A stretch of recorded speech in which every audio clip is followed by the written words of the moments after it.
great time to talk about this. We're heading into spring.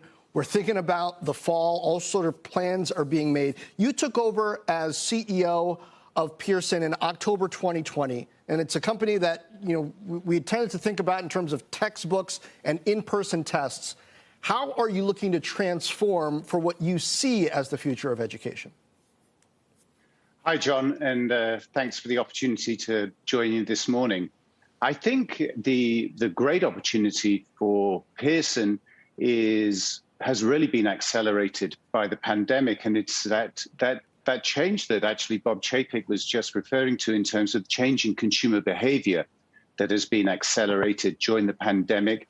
The ability for us to move from the physical textbook to a much more rich, immersive, digital-first learning set of experiences, utilizing the technology that Pearson has been investing in for a period of time, and our ability also to reach the consumer directly through our digital products.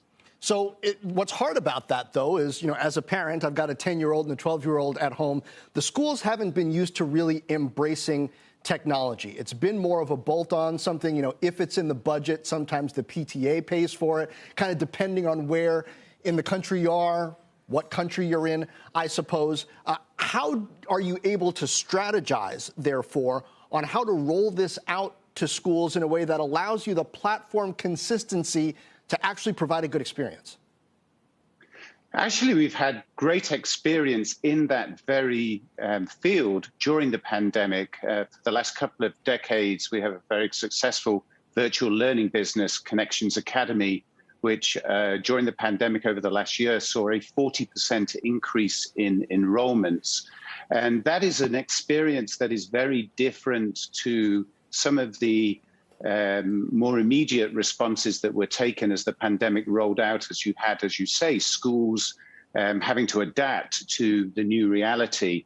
We, during the pandemic, were able to offer our learning platform that is beneath the Connections Academy proposal to states, to school systems. And I think what you're starting to see is a greater understanding, a greater acceptance of the needs of teachers, the way that courses and subjects are taught, and the digital tools that they need to enable a much more engaging interface between the faculty and the student. Now, we've been talking a lot about kids here, but adults are some of the most important students in this equation as we look toward reskilling for the economy of the future, as companies increasingly invest in educating their workforces. We've got Rachel Carlson of Guild Education coming up later this week. In what ways has the past year shifted the way companies think about investing in this technology, and where do you see that headed? Yeah, I see it as a great opportunity for Pearson, and that's why we've recently announced we're setting up a dedicated workforce skills division within the company where we can apply all of the skills and the assets that we have historically applied to the educational space into the corporate world.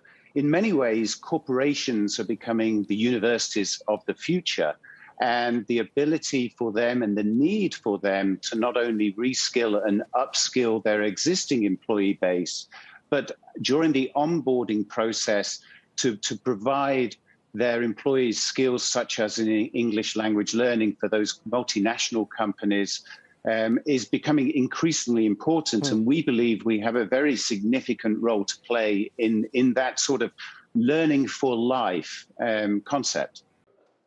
Shepard Smith here. Thanks for watching CNBC on YouTube.